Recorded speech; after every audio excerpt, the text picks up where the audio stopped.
Hello, Dumelang, Sanbonani, Molweni, Lochani, Sanbonani. Jeff Mamputa, you are a director at Tales of Training and long-time contributor to electoral violence prevention in South Africa and elsewhere on the continent. You have been in the organizational development part of things and mediated in violent social conflicts like gang wars and taxi wars since 1994. I believe there is a new capability in South Africa's recent national election, the IEC's conflict resolution and coordination program. Tell us more about this and what you were doing during the elections. Thank you, Sherbert.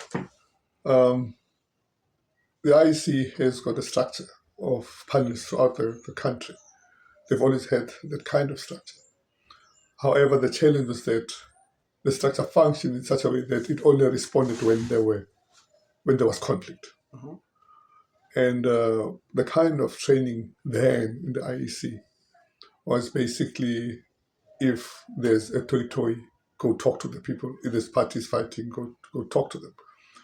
But when we talk about the new capability called the conflict resolution program in the IEC, it became a unit that was more proactive, more preventative in approach, and more anticipative in approach instead of waiting for things to happen. And so the people got in earlier, not only to intervene in conflict, but to work with communities, to understand those communities, to understand the dynamics of each community, to understand who the gatekeepers, the decision makers, and the most effective people are within those communities, and to work with them in the build-up to the election, unlike just appearing a month or a few months before elections to tell people to stop. And secondly, it did not only work with communities, but worked with other stakeholders like political parties, like local government, the police services, and so on, and to try and get the most value out of each of those and utilize all those combined skills, experiences, and resources to prevent violence. Yeah. Also, while speaking about the elections, we saw how quiet this election was. Nothing unusual happened. What was put in place to ensure that we had such peaceful elections?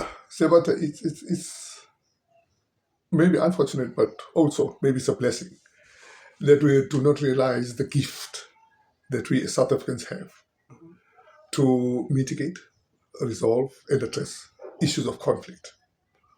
We do that both in our everyday life and we do it through some cultural interventions or cultural practices that adhere to those.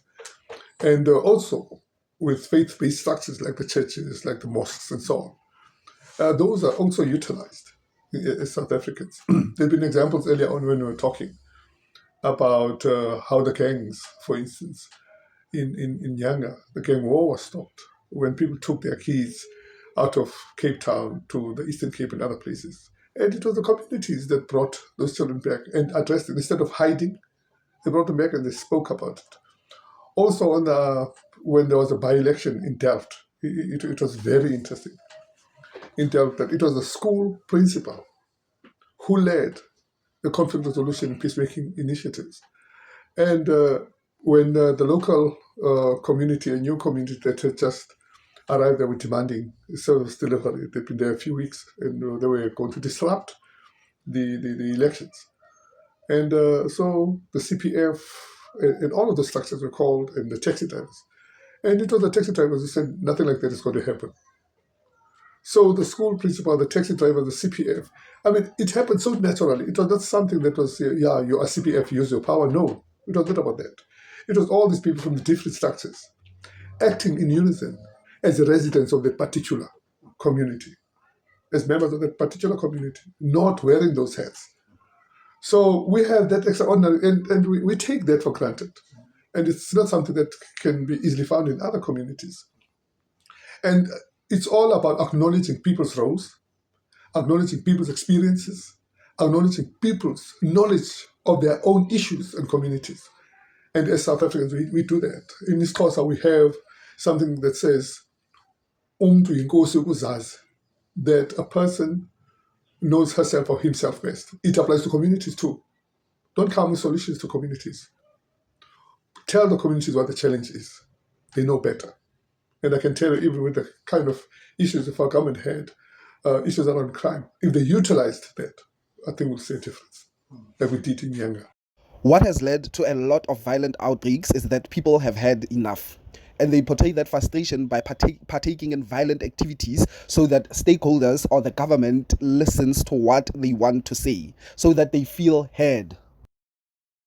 Steph Snell, you are a director at Tales of Tinning, a social activist experienced in working with violent men and multiple contexts. You have supported elections since the dawn of democracy in South Africa. Tell me about the past elections and what was your contribution?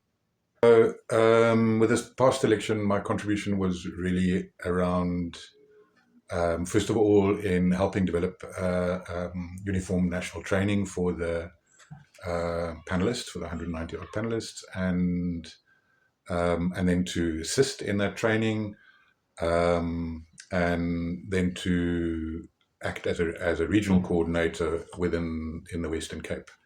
So as a regional coordinator, I got together some panelists in my region. They had to support them in that process, ensure that that kind of stakeholder mapping was done, that we were liaising with all the various government structures, and so we were in a position to anticipate where we could expect problems, and then we would rank those in as priorities and work through them proactively to mitigate those problems. Some of the problems were easy to solve, or they weren't actually a problem, and others were more complex, where panelists had to engage with communities very often around people being frustrated and angry, and they want to strike out at something. And of course, the IEC was in this election, certainly online, was under huge pressure and huge attack. So that was what I was doing for the IEC. I think what I want to say about that is that because I'm not a youngster anymore, and what we're trying to do, these are skills we learned during the South Africa's transition, during the National Peace Accord. It's one of those things, is that how do you count non-events, because that's essentially what we manufacture, is non-events. And during that period, I was very involved in that, and we estimated that out of every 10 protests, about 6 didn't happen because there was early intervention around those protests. And a lot of protests happen because, as Jeff said earlier, people are not listened to, they're not engaged, they're not considered, they're not even considered as experts in their own lives. So just that makes a huge difference. And then it's often the same old story of the beef is not with the IEC, but the beef is with maybe local government or other issues, unemployment, all the social issues. What I can say is, what struck me about this election, it was really quiet. It was very, very peaceful. It was like shockingly peaceful compared to what was happening in the media and what people were anticipating. And while the running an election is the whole of government is involved in doing that. So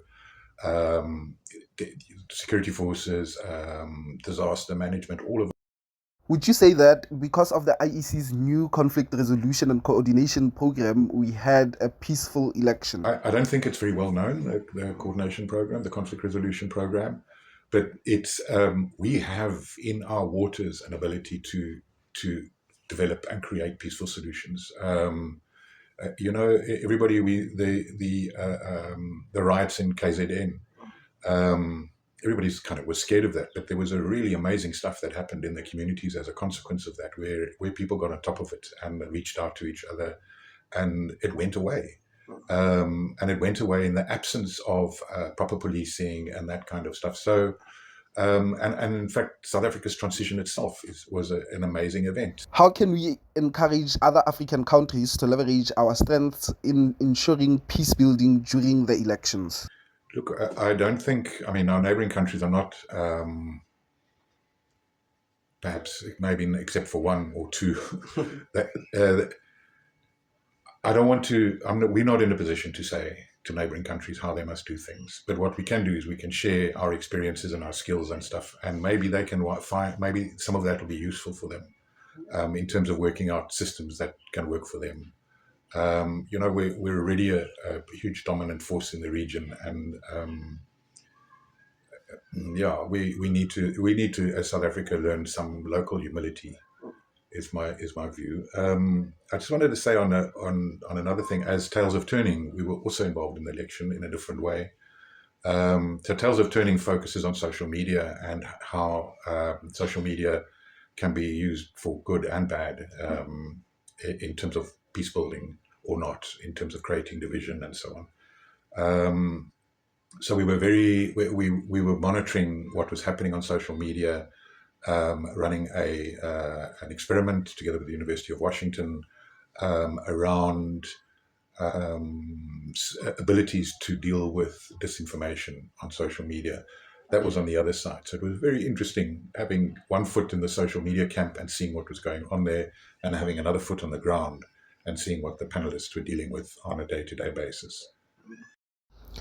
Tales of Turning wants to do peace-building research to document this and build a peace-building mechanism that is part of the National Action Plan.